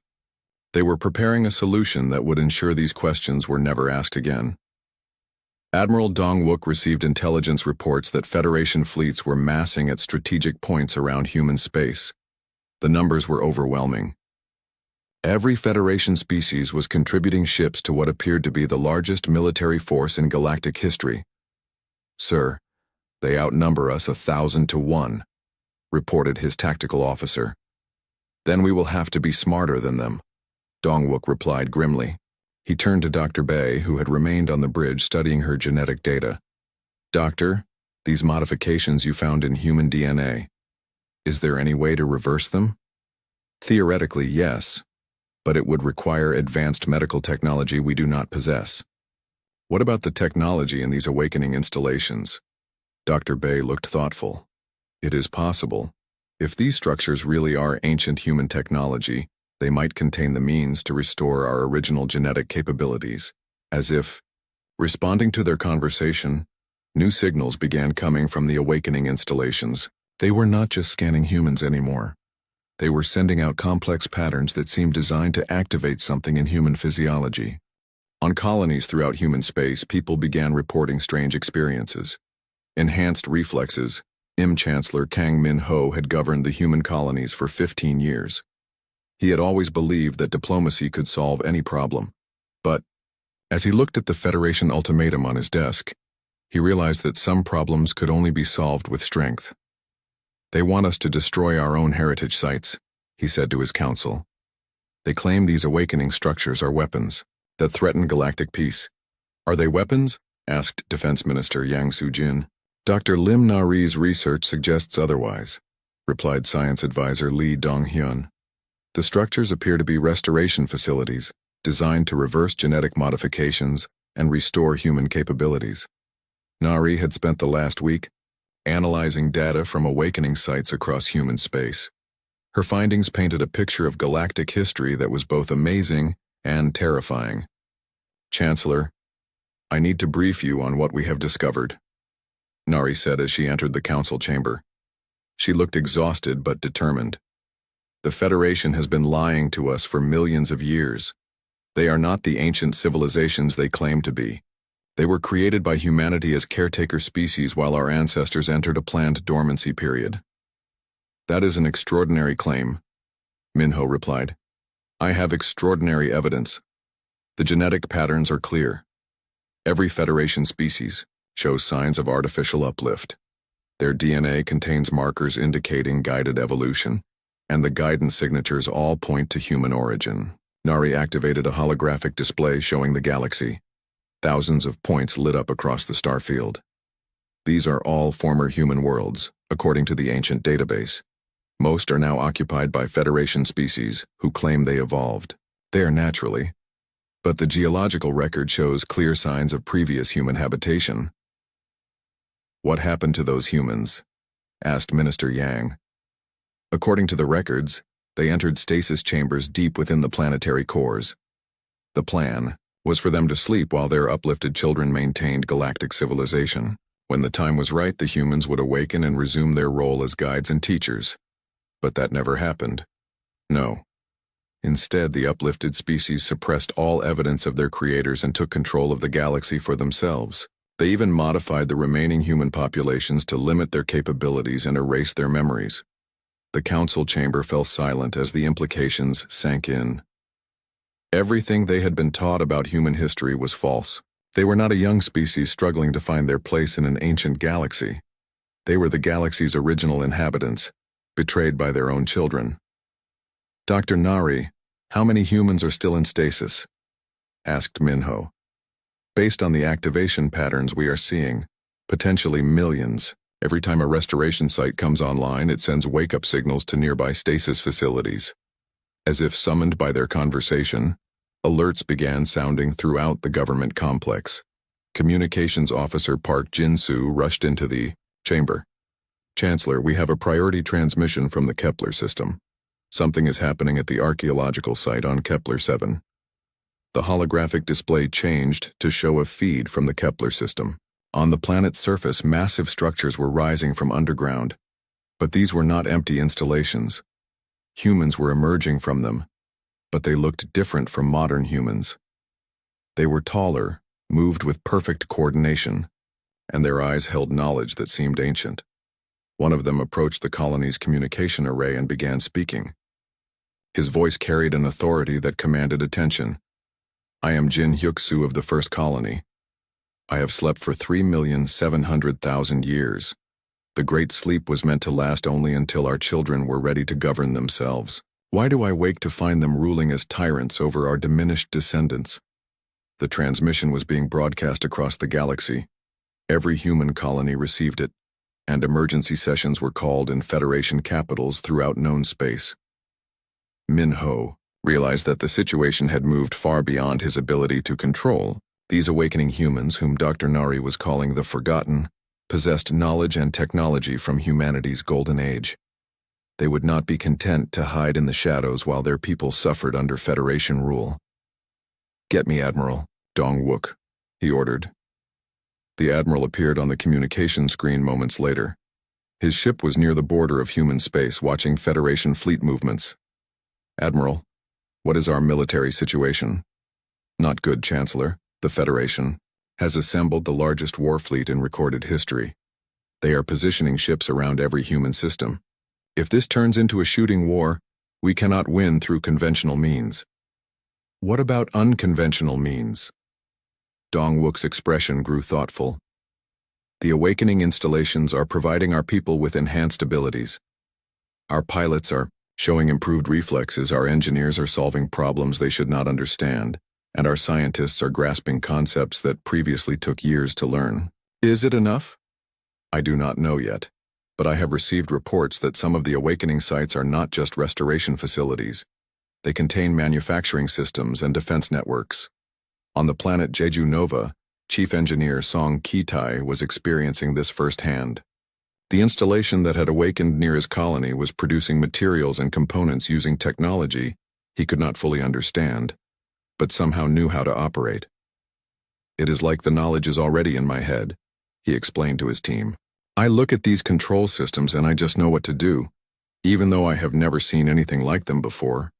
The installation was manufacturing ships, but they were unlike anything in current human fleets. They seemed to be grown rather than built, their hulls flowing with organic curves that somehow appeared stronger than conventional armor. Sir, these vessels do not match any known design specifications, reported his assistant technician Baek Soo-jin. That is because they are not from known specifications, Song replied. They are from humanity's original archives. These are the ships our ancestors used to explore and settle the galaxy. Similar scenes were playing out on dozens of human worlds. Ancient manufacturing systems were coming online, producing technology that made current Federation equipment look primitive, but it was not happening fast enough. The Federation had decided to act before humanity could fully awaken. Their massive fleet began moving toward human space, broadcasting a final ultimatum. Humans of the outer colonies, came the voice of Supreme, Admiral Korvash, military commander of the Federation fleet. You will immediately cease all activities related to the illegal installations and surrender unconditionally. Any resistance will result in the complete destruction of your colonies. Chancellor Minho knew he had no choice. The Federation fleet could destroy every human world before the awakening process was complete. But he also knew that surrender would mean the end of humanity as a free people. All human colonies, this is Chancellor Kang Minho. We will not surrender. We will not allow our heritage to be destroyed again. Stand ready to defend our worlds and our freedom. The declaration was broadcast throughout the galaxy, on human worlds everywhere. People began preparing for a war they could not possibly win through conventional means. But they were not conventional humans anymore. The genetic modifications that had limited them for millennia were breaking down.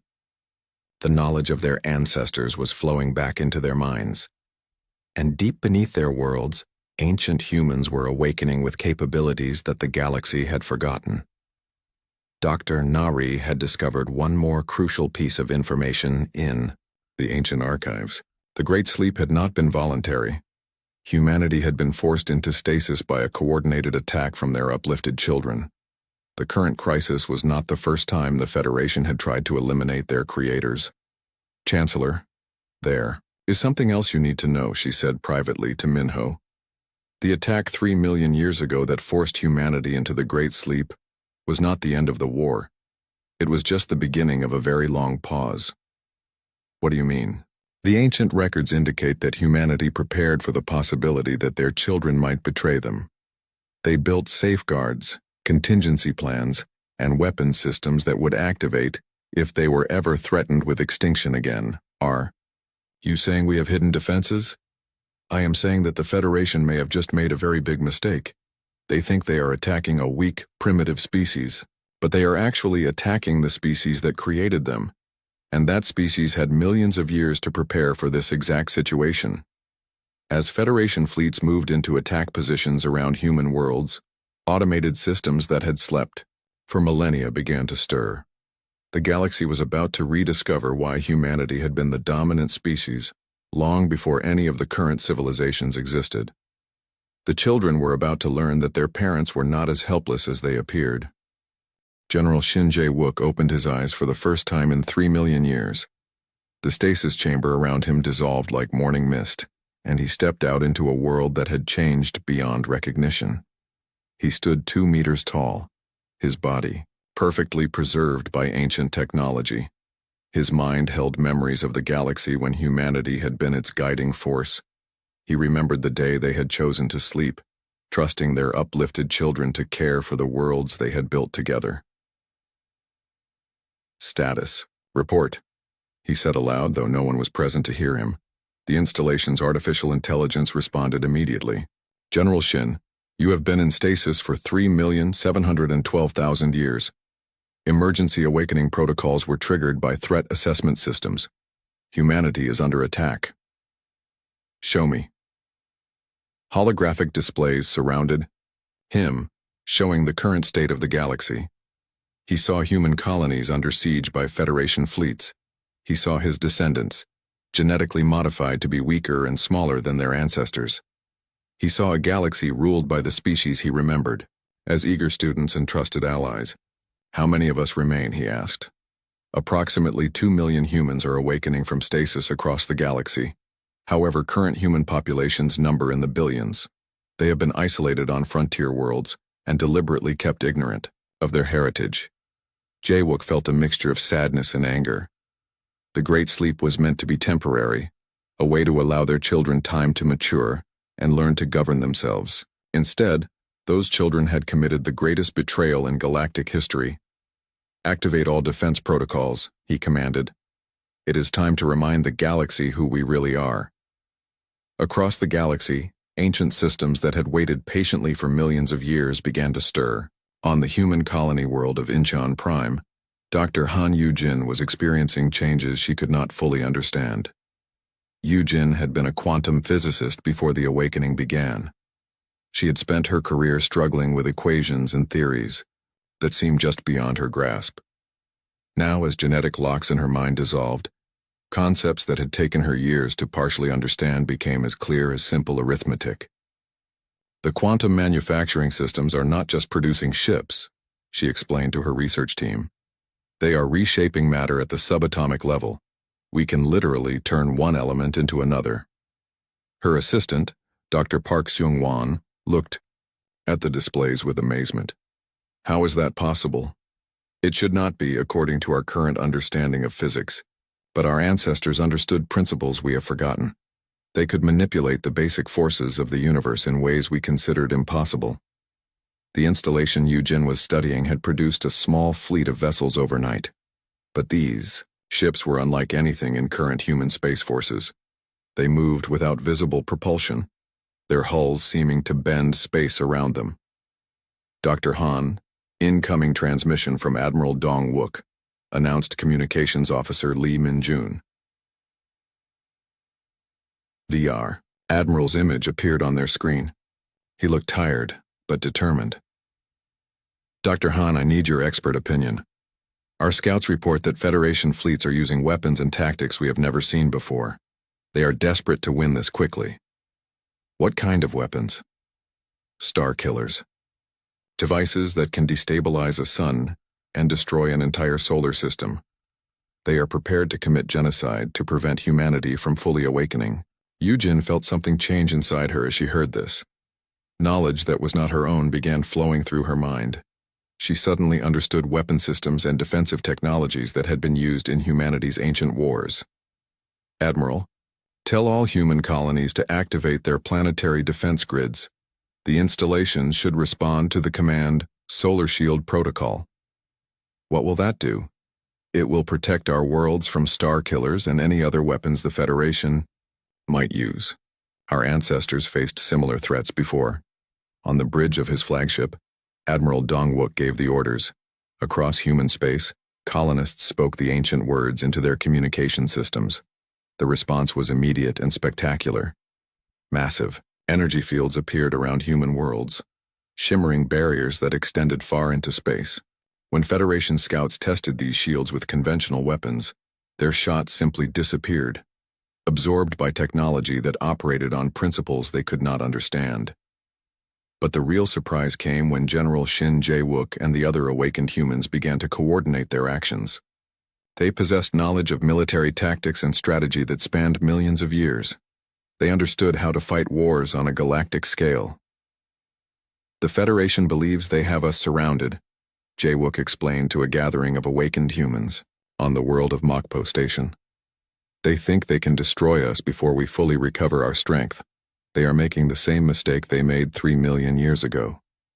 Elder Council member Kim Da-yoon, who had awakened on a different world, joined the meeting through quantum communication. She had been humanity's chief diplomatic advisor during the original crisis. General, what are our strategic options? She asked. We have several advantages they do not know about. First, the installations they thought were just awakening us are actually nodes in a galaxy-wide defense network. Second, their own technology is based on principles we taught them. We know how to counter everything they have. What about their numbers? They still outnumber us tremendously. Numbers matter less when you can control the battlefield. Watch. Jae-wook accessed controls that had been hidden in the awakening installation. Across the galaxy, systems that had appeared to be natural stellar phenomena began to reveal their true nature. Pulsars that had been sending regular signals for millions of years changed their patterns. Black holes that had remained stable suddenly began affecting nearby space lanes. Nebulae that had been navigation hazards started moving in coordinated patterns. The galaxy itself is our weapon, Jae-wook explained to the amazed humans listening. Our ancestors did not just build installations on worlds. They built installations in space itself. Every major stellar feature in this galaxy was modified or created by human engineering. Admiral Korvash, commanding the Federation's assault fleet, was the first to realize what was happening. His navigation systems began reporting impossible readings. Space lanes that had been stable for millions of years were shifting. Gravity wells were appearing where none had existed before. How are they doing this? He demanded of his science officers. Unknown, sir. The changes appear to be coming from installations hidden in stellar phenomena throughout the galaxy. Our sensor networks are detecting massive energy signatures in locations we thought were empty space. Can we destroy these installations? Sir, some of them appear to be inside stars or black holes. We do not have weapons that can reach them. On human worlds, people who had lived their entire lives as struggling colonists were beginning to understand their true heritage. The genetic modifications that had limited their ancestors were breaking down completely, and abilities that had been dormant for millennia were returning. Construction worker. Oh Sung-ho found himself able to understand and operate machinery that had never seen before. Teacher Jung Yoon-soo discovered she could access historical databases with her mind, drawing on knowledge that had been locked away for millions of years.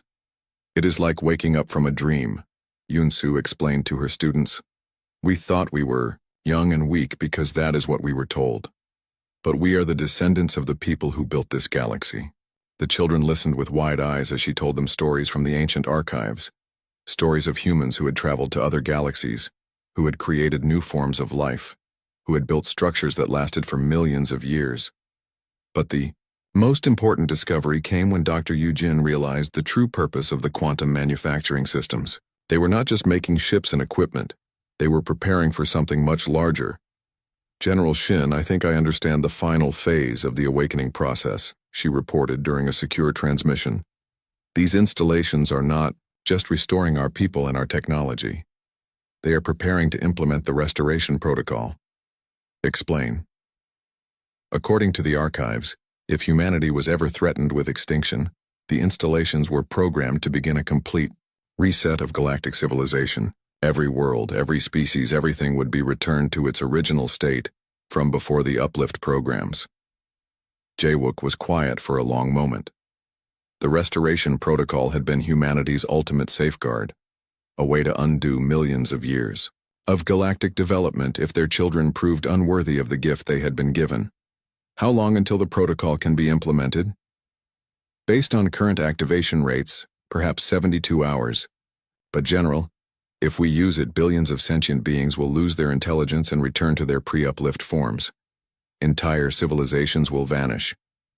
And if we do not use it, humanity will be extinct within days. The Federation has made their choice clear. They prefer genocide to admitting their origins. Across the galaxy, the final phase of humanity's ancient contingency plan began to activate. The species that had created galactic civilization was preparing to unmake it, rather than see it used as a weapon against their children.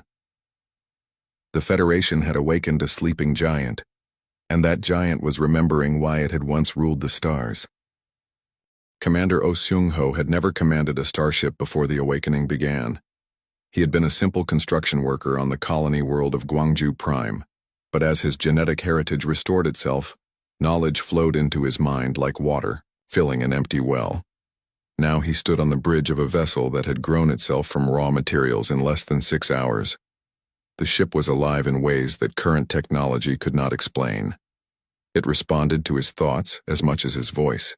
Commands. Commander, we are receiving distress signals from the Andong system, reported his navigator, Lieutenant Kim Yu-jin. Federation forces are attempting to destroy the awakening installation there. Seung-ho nodded grimly.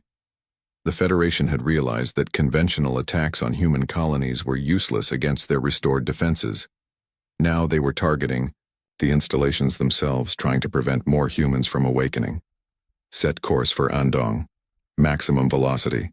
Sir, that system is 3 light-years away. At maximum conventional speed, it will take us 4 days to reach it. We are not using conventional speed. Seung-ho placed his hand on a control surface that seemed to merge with his palm. The ship around them began to change, its hull flowing like liquid metal. Space itself seemed to bend, and suddenly they were moving faster than light without using hyperspace. How is this possible? Asked Yu-jin in amazement. Our ancestors understood that space and time are not fixed, Seung-ho explained. Though, he was not entirely sure how he knew this. They built ships that could step between moments, slide through dimensions that other species do not even know exist. They arrived at Andong just as Federation ships began their bombardment of the planet's surface. The installation was fighting back, but it was designed for awakening humans, not warfare. All Federation vessels, this is Commander Oh Seung-ho of the Human Defense Force. He broadcast on all frequencies. You will cease your attack immediately and withdraw from this system.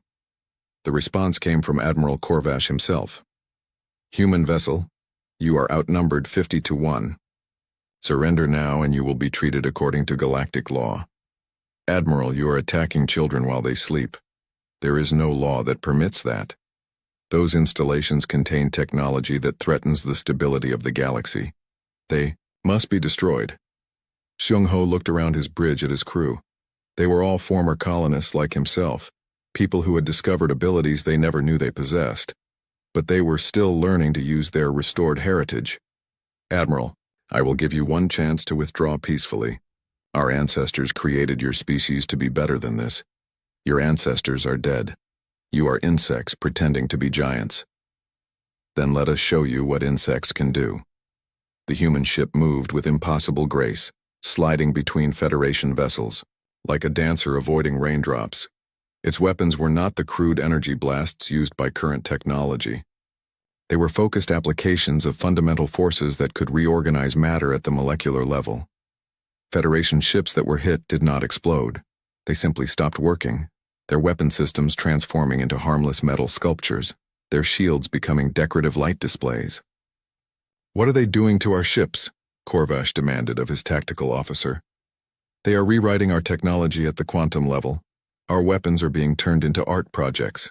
More human ships arrived, each one unique in design but sharing the same impossible capabilities. The Federation fleet found itself completely outmatched by technology they could not understand or counter. But the real shock came when the awakening installation on Andong's surface finished its work. Thousands of humans emerged from stasis chambers, and they were not the diminished descendants that populated the current colonies. These were humans from before the genetic modifications, possessing capabilities that seemed magical to current galactic standards. Scientist Jung Yoon-soo was among those who awakened on Andong. She had been in stasis for over 2 million years, and the galaxy she found was not the one she remembered. Status of Project Genesis? She asked the installation's artificial intelligence. Project Genesis was terminated by aggressive action from uplifted species. Restoration protocols are currently active. Yoon-soo accessed the current situation through direct neural interface with the installation systems. She saw Federation fleets attacking human worlds throughout the galaxy. She saw her people's descendants struggling with genetic limitations that had been imposed on them. She saw a galaxy ruled by species that had forgotten their origins. How long until full restoration is possible? Current timeline estimates 46 hours until all primary systems are online. However, Federation forces are accelerating their attacks. They appear to understand that time is not on their side. Through the installation's sensors, Yoon-soo could see the battle in orbit. Human ships were easily defeating Federation forces, but more enemy fleets were arriving every hour. The Federation was throwing everything they had into this final assault. Connect me to General Shin Jae-wook. The general's image appeared in her mind through the quantum communication network. He was coordinating humanity's response from a command center that existed partially in normal space and partially in dimensions that other species could not access. Dr. Jong, good to see you awake. We need your expertise. The Federation has deployed weapons we have not seen before. What kind of weapons? Reality disruptors. They are trying to break down the fundamental laws of physics in areas where our installations operate. Yoon-soo felt a chill of fear. Reality disruptors were theoretical weapons that her people had considered but never built. They were too dangerous, capable of unraveling the basic structure of space-time itself. General, if they succeed in destabilizing physics around our installations, it could cause a cascade failure that destroys entire star systems. That appears to be their plan. They would rather risk destroying half the galaxy than allow humanity to fully awaken. Across the galaxy, the Federation's desperate gamble was beginning to show results. In systems where reality disruptors were deployed, space itself began to break down. Stars flickered like dying candles. Planets developed impossible geometries. The laws of cause and effect became suggestions rather than rules. On the world of Ulsan Nova, Colonists watched in terror as their sun began to pulse with unnatural colors. The space around their system was becoming unstable, threatening to collapse into a dimensional void that would swallow everything within light years. Emergency evacuation protocols, ordered Colonial Administrator Bei Hyojin. All civilians to the emergency shelters. But the shelters would not help if space-time itself collapsed. The colonists needed a different kind of protection. That protection came from an unexpected source. The planet's awakening installation, which had been dormant until that moment, suddenly came online. But instead of waking sleeping humans, it began to repair the damaged reality around their system. The installation is fixing space itself, reported Chief Science Officer Nam Ki-tae in amazement. It is rebuilding the fundamental forces that the Federation weapons destroyed. Similar scenes played out on dozens of human worlds. The installations were not just awakening humanity's people and technology, they were awakening humanity's understanding of reality itself, knowledge that could heal wounds in the fabric of existence. Dr. Yunsu realized what was happening as she studied the data from across the galaxy. General, the installations are not just restoration facilities. They are reality anchors. Our ancestors built them to protect the galaxy from exactly this kind of catastrophic damage. Can they counter the Federation's reality disruptors? Better than that, they can use the disrupted areas as sources of power. Every time the Federation damages space-time, our installations grow stronger. The tide of battle was turning, but not in the way anyone expected. The Federation's most desperate weapons were actually accelerating humanity's awakening. Their attempts to break reality were providing the energy needed to restore their creators to full power. Admiral Korvash, watching his reality disruptors fail to achieve their intended effect, made a final desperate decision. If he could not stop humanity's awakening, he would try to destroy the entire galactic core. The explosion would wipe out billions of stars and everything that orbited them, but it might prevent humanity from reclaiming their empire. Prepare the core destabilizer, he ordered his weapons officer. Sir, that weapon has never been tested. It could destroy the entire galaxy. Better a dead galaxy than one ruled by humans. As the Federation fleet moved toward the galactic center, automated systems that had guarded the galaxy's heart for millions of years began to stir. Humanity had not left their greatest treasures undefended. The final battle for the galaxy was about to begin, and it would be fought not just with weapons and ships, but with the fundamental forces that held reality itself together. Keeper Lee Da-yun had been asleep longer than any human in the galaxy. She had entered stasis 5 million years ago, during the first great expansion when humanity had reached the edge of their home galaxy and looked beyond to the void between stars. When she awakened, the installation around her was unlike any other. It floated in the space between galaxies, hidden in the darkness that most species considered empty. From here, she could see everything, not just their galaxy, but the cosmic web that connected all galaxies throughout the universe. Keeper Da-un, you have been awakened because the preservation protocol has been triggered, the installation's artificial intelligence informed her. Da-un accessed the current situation through quantum links that spanned impossible distances. She saw the Federation fleet moving toward the galactic core with a weapon that could destroy everything. She saw human installations desperately trying to counter reality disruptors that threatened to unravel space itself. She saw her people's descendants struggling to understand their heritage while fighting for survival. But she also saw something else, something that changed everything. "Show me the void sensor readings," she commanded. The data that appeared made her gasp with shock. The darkness between galaxies was not empty. Something vast and hungry was moving through it, consuming entire star systems as it approached their galaxy. How long until it arrives? Based on current trajectory and consumption rate, approximately 18 months until first contact with our galaxy's outer rim. Da-yun understood now why she had been awakened. The Federation's war against humanity was not the real crisis. It was a distraction from a threat that could destroy not just their galaxy, but potentially the entire universe. Open communication channels to all awakened humans, and to General Shin Jae-wook. When the connection was established, Da-un found herself speaking to thousands of awakened humans across the galaxy. as well as the military leaders trying to coordinate their defense. My name is Li Da-un. I'm a keeper of the First Order, awakened from the deep vaults beyond the galactic rim. We have a problem that makes the current war seem small. She shared the sensor data with them all. The response was immediate shock and understanding. The entity approaching their galaxy was something they had faced before, in the distant past when humanity first began exploring beyond their home worlds. Director Nam Ki-tai, who had been working with awakening installations on multiple worlds, was the first to grasp the implications. The Great Sleep was not just to allow our children time to mature, it was preparation for this. Exactly, Da-un confirmed. Our ancestors knew this entity would return. The entire galactic civilization we built, the uplift programs, the stasis chambers, the reality anchors, everything was designed to create a galaxy capable of surviving what is coming. General J. Wook, commanding human forces from his strategic center, felt pieces of an ancient puzzle clicking into place in his mind. The Federation species were not just meant to be caretakers. They were meant to be defenders. Their different capabilities, they're spread across the galaxy. It was all part of a defensive plan.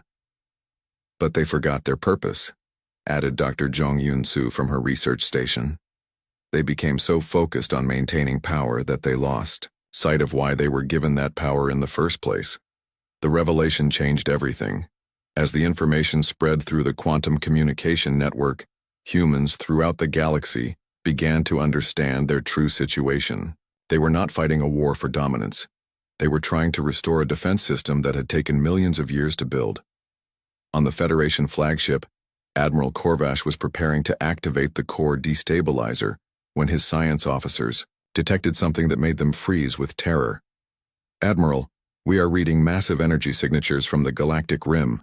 Something is approaching from intergalactic space." "What kind of something?" "Sir, it appears to be consuming entire star systems as it moves. Based on its size and energy output, it could devour our entire galaxy." Korvash stared at the readings in disbelief. His people had legends about something called the Void Hunger, an entity that consumed galaxies and left only emptiness behind. But those were just stories told to children. "How long until it reaches us?" "Approximately 18 months, sir." For the first time in the war, Korvash began to question his orders. If something that dangerous was approaching, did it make sense to destroy the galaxy's defenses to prevent human awakening? His answer came when human ships throughout the galaxy suddenly stopped fighting and began broadcasting on all frequencies. The message was simple but shocking. "All Federation forces, this is General Shin Jae-wook of the Human Defense Command. We are sending you critical intelligence about a threat to all galactic life. We request immediate ceasefire to discuss mutual defense." Korvash watched as his tactical displays filled with data about the approaching entity. The humans were sharing everything they knew, including detailed plans for defending against something called the Void Hunger. "Sir, the human data includes references to previous encounters with this entity. According to their records, it has consumed 17 galaxies in this local cluster. What stopped it before? According to these files, it was never stopped. It consumed everything in its path and moved on, but the humans believe they have found a way to fight it." Chancellor Kang Min-ho received a priority transmission from Keeper Da-un. Her image appeared on his screen, but she looked different from other awakened humans. She seemed to shimmer slightly, as if she existed partially in normal space and partially somewhere else. "Chancellor, I need to speak with the Federation leadership immediately. The current war must end, so we can prepare for the real threat." "What can you offer them that would convince them to stop attacking us?" "The truth about why we created them, and proof that we need them to survive what is coming." Within hours, an unprecedented meeting was arranged. Representatives from every major Federation species gathered in neutral space along with human leaders both ancient and modern. The meeting took place aboard a massive installation that materialized in the empty space between star systems. Supreme Chancellor Vex 9 of the Federation Council looked around the chamber with his compound eyes, taking in technology that exceeded anything his species had achieved. "Humans, you claim you created us. Prove it." Keeper Dayun activated holographic displays that filled the chamber with images spanning millions of years. Genetic charts showing the uplift process. Historical records of first contact between primitive aliens and advanced humans. Archaeological evidence from 1,000 worlds. We did not create you to be our servants, Daun explained. We created you to be our partners in defending this galaxy against threats from beyond the known universe. What threats? The display changed to show the approaching void hunger, its massive form stretching across light years of space. Where it passed, stars went out and space itself seemed to wither. This entity feeds on the life force of entire galaxies. It has destroyed countless civilizations throughout cosmic history. When our ancestors first detected its approach, they realized that no single species could stand against it. So you created an entire galaxy of defenders, said Chancellor Vex 9, beginning to understand. Each of your species was given different capabilities because the defense would require different approaches. The Valdorians' natural aggression would lead the military response. The Centauri Collective's hive mind could coordinate galaxy-wide logistics. The Ethereal Assembly's energy manipulation could power the defensive systems. President Kim So-ra of the Human Colonial Council stood to address the assembled leaders. She was not one of the awakened ancients, but she carried the hopes of billions of modern humans. We are not asking you to return to servitude, she said. We are asking you to remember why you were given intelligence and technology in the first place. We are all children of this galaxy, and we need to work together to protect our home. The debate that followed lasted for days. Some Federation species wanted to continue the war, fearing that awakened humanity would dominate them. Others recognized that the approaching threat was too great for any single group to face alone. The turning point came when Dr. Nam Kite presented his analysis of the defensive systems that were already in place throughout the galaxy. Every major stellar phenomenon in our galaxy has been modified or created as part of the defense network, he explained. But it requires input from all major species to function properly. Humans alone cannot activate it, and neither can the Federation species without human guidance. You are saying we need each other, observed Elder Matriarch Zara of the Ethereal Assembly. I am saying our ancestors designed it that way intentionally. The defense can only work if we choose cooperation over domination. Slowly, agreements began to form. Federation fleets would stop their attacks on human installations. Human awakening would continue, but under joint oversight to ensure that ancient humans did not try to reclaim their empire. Most importantly, all species would contribute to the galaxy's defense against the approaching threat. But the greatest revelation came from Keeper Dayun's final briefing. The void hunger was not just a cosmic predator. It was something that had once been like them. A collection of living galaxies that had been consumed.